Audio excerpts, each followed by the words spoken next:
These are ankle plantar flexion sits. So you can see Alex here is just sitting in plantar flexion, full knee flexion and hip flexion.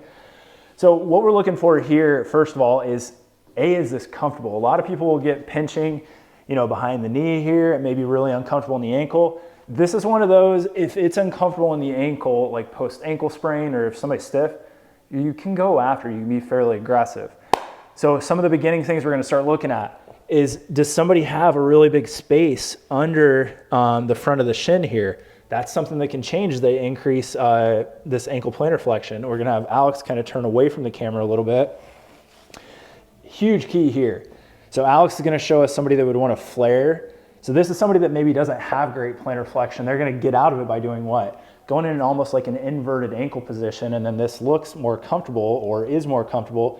We're gonna coach them to get their heels right under their hips, which a lot of people are gonna be like, I don't like that. That's why we're doing it, right?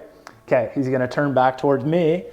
Now we can make this kind of active. You can march side to side, so you can kind of lift and work in range, right? Get a little eccentric load across the front of the shins. We have another video where we do plantar flexion lifts, and then you can do rocks, which we really like this, especially like post-run, something like that. Just rocking back, going through this motion. This is an easy one. I can't tell you how often we use this for the beginning stages of acute ankle sprain. Somebody that's just got really stiff like knees and ankles, just a good movement to get them into, even if it's uncomfortable. That is plantar flexion sits.